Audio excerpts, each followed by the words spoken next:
시청자 여러분 안녕하십니까? VOA 뉴스투데이 시작합니다. 유엔 안보리 제재로 정제유 반입량이 제한된 북한이 최근 유조선의 활동을 크게 늘린 정황이 포착됐습니다. 특히 이들 유조선은 대북 제재 대상이거나 과거 제재 위반에 연루돼 사실상 운항이 불가능한데도 이전보다 공해상에서 더 자주 포착되고 있습니다. 첫 소식 함지아 기자의 단독 보도입니다. 선박의 위치 정보를 보여주는 마린 트래픽 지도입니다. 한국 제주도에서 동남쪽 방향으로 약 100km 떨어진 곳에 북한 유조선 유선호가 나타납니다. 유선호에서 약 216km 떨어진 지점에는 또 다른 북한 유조선 안산 1호가 뒤따르고 있습니다. 앞서 유엔 안보리 대북제재위원회는 지난 2018년 3월 유선호와 안산 1호 등 북한 선박 27척을 전격 제재해 이들 유조선들은 북한 해역을 벗어날 수 없는데 한반도 남쪽 해상에서 발견된 것입니다. VOA가 마린 트래픽 자료를 살펴본 결과 최근 10일간 위치 신호가 포착된 북한 유조선은 모두 8척이었습니다. 일주일에 한두 척꼴로 발견됐던 과거와 비교해 크게 늘어난 수치입니다. 특히 이들 8척 중에는 유엔 안보리의 제재를 받는 선박이 5척이나 됩니다.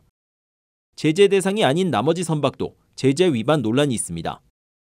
현재 대한해협을 통과 중인 신평 5호는 과거 한국 부산을 모항으로 둔 한국 선박 우정호였지만 2019년 돌연 북한 선박으로 바뀐 경우입니다. 유엔 안보리는 2016년 북한의 5차 핵실험에 따라 채택한 대북결의 23215를 통해 유엔 회원국이 북한의 선박을 판매하거나 북한 선박을 구매하지 못하도록 했습니다. 이에 따라 전문가 패널은 신평 5호의 소유권이 한국에서 북한으로 이전된 것 자체가 불법이라는 이유를 들어 지난해 보고서에서 신평 5호를 제재할 것을 안보리에 권고하기도 했습니다.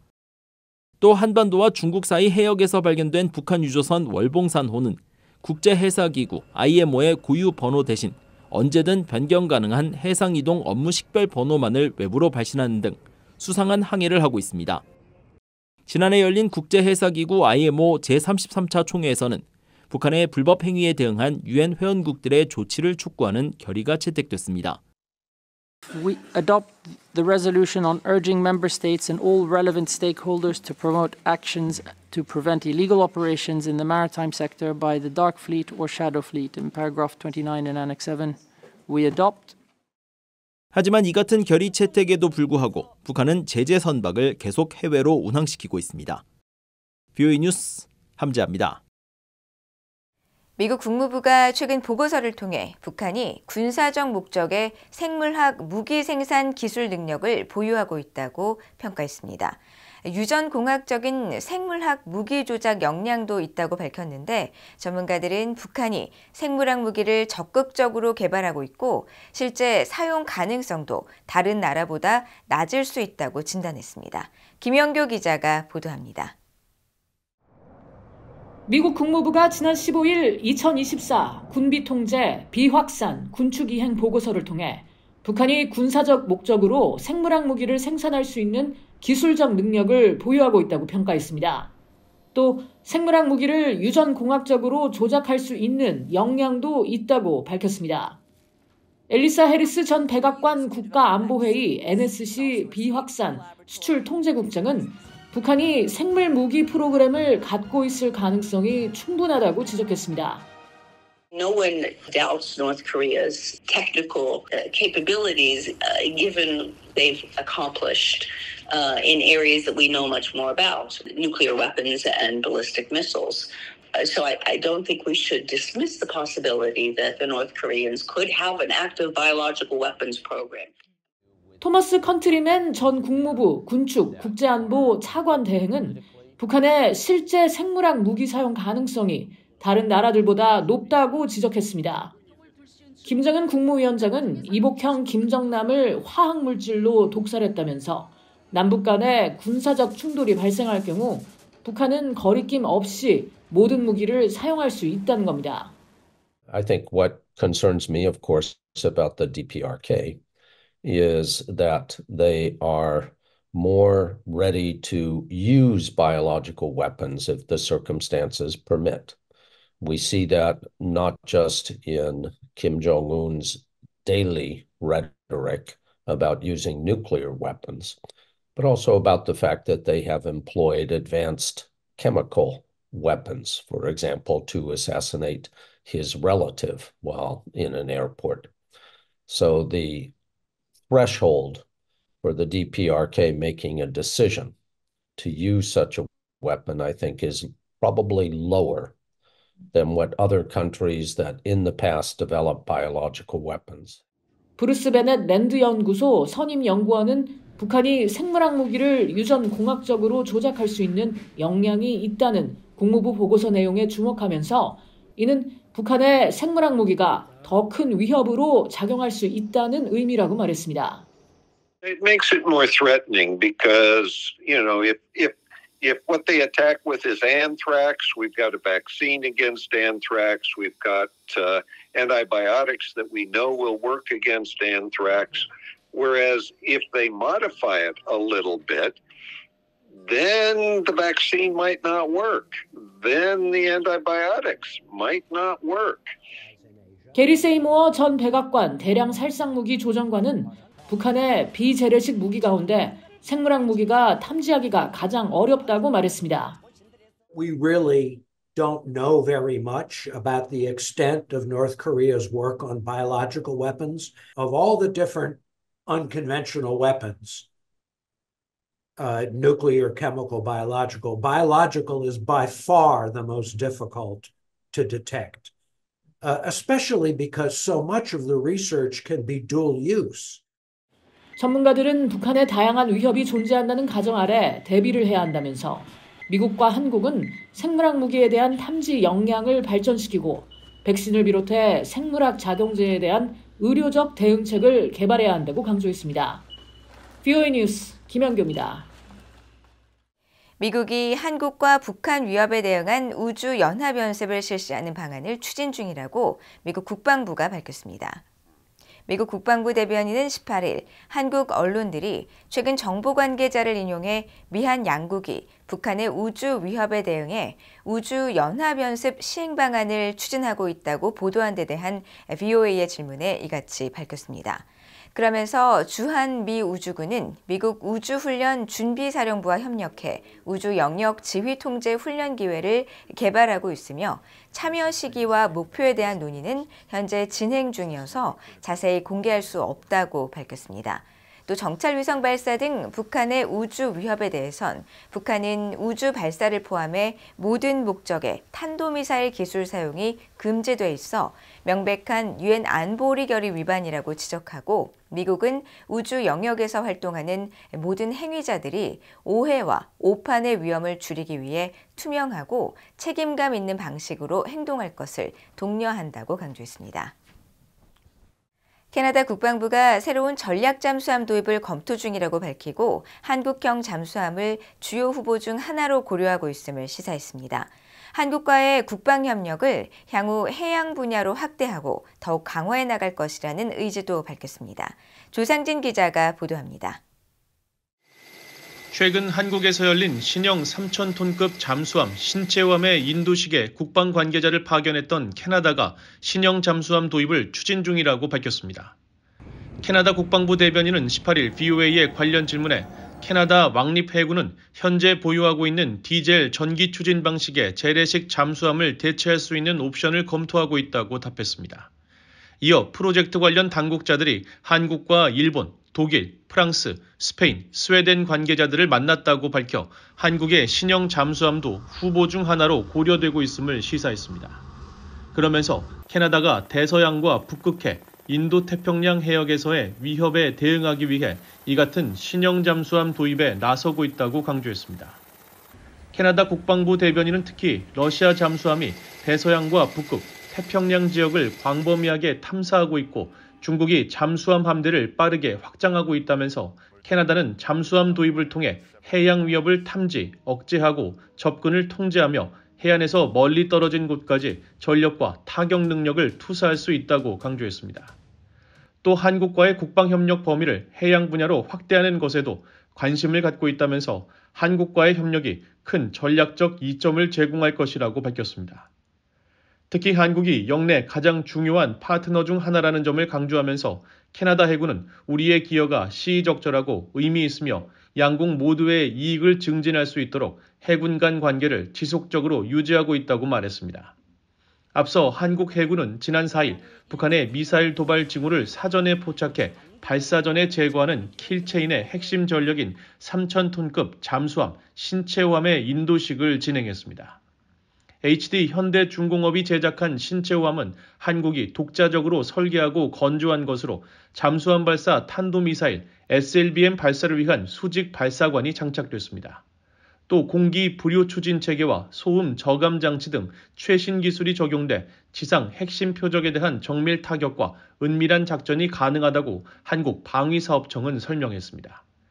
특히 이날 신체호함 인도식에는 한국과 국방 분야 협력을 진행해온 캐나다와 폴란드, 호주, 필리핀 등 9개 나라 당국자들이 대거 참석했었습니다. 한편 한국형 전략잠수함 신체호함 인도식에 직접 참석한 것으로 알려진 마이클 맥도널드 캐나다 연방 상원의원도 VOA에 한국과의 협력에 대한 기대감을 나타냈습니다. 맥도널드 상원의원은 VOA의 관련 질문에 캐나다 정부와 무관한 개인 자격으로 참석했다면서도 세계 최대 규모 조선소를 방문하고 신형 잠수함을 둘러볼 수 있는 기회를 갖게 돼 기뻤다고 밝혔습니다. 그러면서 한국은 위대한 민주주의 국가이자 서구의 동맹국인 만큼 한국의 친구들과 이번 행사를 함께할 수 있어서 영광이었다고 강조했습니다. VOA 뉴스 조상진입니다. 유럽연합 EU가 유엔 안보리 대북제재위원회 전문가 패널의 임기 연장이 부결된 뒤 새로운 제재 이행 체제 계획이 거론된 것과 관련해 국제사회와의 긴밀한 협력을 통해 대북제재가 충실히 이행될 수 있도록 최선을 다할 것이라고 밝혔습니다. 유럽연합 EU의 대변인은 18일 린다 토머스 그린필드 유엔 주재 미국 대사의 새로운 대북 제재 이행 감시 체제 계획 발언과 관련한 VOA의 논평 요청에 러시아의 거부권 행사에도 불구하고 유엔 제재 체제는 그대로 유지될 것이라면서 이같이 밝히고 북한 문제와 관련해 유엔 및 회원국과 계속 협력할 것이라고 전했습니다. 영국 외무부도 이날 VOA에 영국은 유엔 제재를 회피하려는 북한에게 책임을 부과하는 데 전념하고 있다면서 우리는 핵 비확산 체제를 지원하고 국제 평화 및 안보를 수호하기 위해 모든 회원국들과 함께 유엔 대북 제재의 감독과 이행을 보장하기 위해 계속 협력할 것이라고 밝혔습니다. 일본을 방문 중인 린다 토머스 그린필드 유엔 주재 미국 대사가 북한에 의한 일본인 납치 피해자 가족들을 만나 뿔뿔이 흩어진 가족이 다시 만날 수 있도록 해결하기 위해 노력하겠다고 밝혔습니다. 토머스 그린필드 대사는 18일 도쿄 총리관저에서 1977년 13살 나이에 납북된 요코타 메구미 씨의 어머니 사키에 씨의 등 납치 피해자 가족 회원들과 만나 이같이 밝혔습니다. 이어 조 바이든 행정부는 납치된 일본 국민들을 가족들에게 돌려보낼 것을 요구하고 있으며 모든 기회를 통해 이 문제를 제기하는 데 전념하고 있다면서 이 문제에 관해 미국은 모든 가족, 일본, 국제사회와 함께 있다고 강조했습니다. 사키에 씨는 토머스 그린필드 대사에게 한 번만이라도 납치된 딸을 만나고 싶다면서 미국 정부의 지원을 부탁했으며 메구미 씨의 남동생 타쿠야 씨는 일본과 미국이 터무니없는 행동에 강하게 항의하고 북한 압박의 중심 역할을 할 필요가 있다고 말했습니다. 이날 면담에는 납치 문제 담당상을 겸직하고 있는 하야시 요시마사 관방장관이 함께 자리했습니다. 한국의 북한 인권단체들이 해외 탈북민 보호를 위해 한국 외교부가 유엔 난민기구를 압박해 줄 것을 촉구했습니다. 전환기 정의 워킹그룹과 물망초, 북한 정의연대 등 북한 인권단체들은 18일 한국 외교부를 방문해 조태열 외교부 장관에게 보내는 서한을 전달한 뒤 기자회견을 통해 이같이 촉구했습니다. 단체들은 특히 윤석열 대통령이 새해 국무회의에서 외교부의 해외 탈북민 보호를 위한 국제 공조를 강화할 것을 당부했지만 외교부가 이를 위해 유엔 난민기구와 논의한 사례를 찾기 힘들다고 주장했습니다. 그러면서 유엔 난민기구 집행이사국이자 이 기구의 2천만 달러 공여국인 한국은 아프가니스탄과 우크라이나 난민처럼 탈북민 보호지침 혜택을 요구해야 한다고 강조했습니다.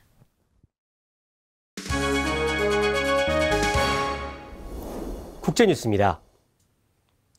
미국 정부가 이스라엘을 공격한 이란의 무인기와 철강 산업을 제재했습니다. 미국 재무부 해외자산통제국은 18일 보도자료를 통해 이란의 무인기 생산과 관련된 개인 16명과 기업 2곳을 제재한다고 밝히고 이들은 이란이 지난 13일 이스라엘을 공격한 샤헤드 무인기 등의 엔진 생산에 관여했다고 설명했습니다. 해외자산통제국은 또 이란 최대 철강 회사인 후제스탄 철강에 원자재를 공급하거나 완제품을 구매한 기업 5곳과 이란 자동차 제조사 바흐만 그룹의 자회사 3곳도 제재하고 영국도 이란의 무인기와 탄도미사일 산업에 관련된 개인과 기업들을 함께 제재한다고 밝혔습니다. 이와 관련해 제넷 옐런 재무장관은 우리는 영국과 공조하고 동맹, 파트너와 협의를 거쳐 이란의 전례 없는 이스라엘 공격에 대응하는 신속하고 결정적인 행동에 나선다면서 우리는 이란에 대항하기 위해 우리의 제재 권한을 계속 활용할 것이며 며칠, 몇 주 내로 추가 조치를 할 것이라고 밝혔습니다. 미국의 토니 블링컨 국무장관과 이탈리아의 안토니오 타야니 부총리 겸 외무장관이 만나 러시아의 침략에 맞서 싸우고 있는 우크라이나에 대한 지원 증대 방안과 이란의 이스라엘 공격 문제, 가자 지구의 상황 등을 논의했습니다. 미국 국무부의 매튜 밀러 국무부 대변인은 17일 보도자료를 통해 두 장관이 이탈리아 카프리 섬에서 사흘 일정으로 열린 주요 7개국 G7 외무장관 회의를 계기로 이날 양자회담을 가졌다며 이같이 밝혔습니다. 국무부는 또 두 장관은 일부 국가들의 잘못된 정보와 가짜뉴스 확산에 공동 대응하는 양해각서에 합의했으며 특히 양국은 외국 국가의 정보 조작에 대응하기 위한 전략과 관행들을 마련하고 실행하며 정부의 역할을 포함해 언론의 재정과 소유권의 투명성을 증진할 것을 약속했다고 밝혔습니다.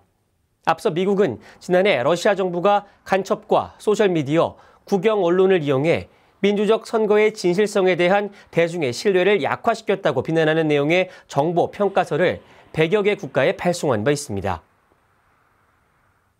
이스라엘군이 레바논 내 이슬람 무장단체 헤즈볼라의 기반시설을 공격했다고 밝혔습니다. 이스라엘군은 18일 성명을 통해 이스라엘 전투기들이 17일 레바논 남부 키암 지역 내 여러 테러 기반 시설들과 2개 군사 구조물 등 목표물들을 타격했다고 밝히고 타격 촬영 시점과 장소를 확인할 수 없는 적외선 촬영 동영상을 공개했습니다. 로이터 등의 보도에 따르면 앞서 이스라엘군은 16일 레바논 내 해안 지역을 담당하는 헤즈볼라 고위 지휘관 이스마일 유서프 바즈를 제거했다고 밝혔고 헤즈볼라는 17일 이스라엘의 이 같은 공격에 대한 보복으로 이스라엘 북부 군사시설에 미사일과 드론 공습을 가했다고 밝혔습니다. 독일 정부가 자국 내 미군 시설 등에 대한 파괴 공작을 모의한 혐의로 독일계 러시아인 2명을 체포했습니다. 독일 검찰은 18일 두 용의자 체포 사실과 함께 해외 비밀기관을 위해 일한 혐의로 독일계 러시아인 2명의 자택과 직장을 수색했다고 밝히고 용의자 중 한 명인 디터 S씨는 지난해 10월부터 러시아 비밀기관과 관계된 인사와 공작 활동에 대해 논의했으며 체포 당시 총기를 소지하고 있었다고 밝혔습니다. 독일 검찰은 디터 S씨가 미군 운영시설 등 군사시설들의 폭탄과 방화 공격을 수행할 준비가 돼 있었다면서 군 수송수단과 장비들을 사진과 영상으로 기록했다고 설명했습니다. 독일 슈피겔지에 따르면 디터 S씨가 촬영한 시설들 중에는 우크라이나 군인들이 미국산 에이브럼스 탱크 운용 훈련을 받고 있는 독일 남부 바이에른주 그라펜보어 육군 기지도 포함됐습니다. 타이완 국방부는 현지 시각으로 17일 오전 6시부터 24시간 사이에 타이완 주변에서 작전 중인 중국 군 항공기 18대와 함정 5척을 포착했다고 밝혔습니다.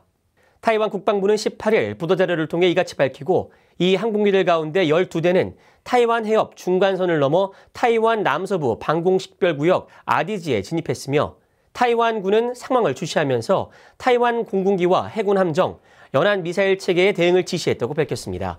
중국군은 지난 2일에도 하루 사이 항공기 30대와 함정 9척을 타이완 인근에 보내는 등 크고 작은 군사활동을 이어왔으며 이번 활동은 로이드 오스틴 미국 국방장관과 동주인 중국 국방부장이 영상회담을 한 지 하루 만에 또 미국 해군의 P-8A 포세이돈 해상 초계기가 17일 타이완 해협 국제공역을 통과한 뒤 벌어졌습니다. 지금까지 국제뉴스였습니다.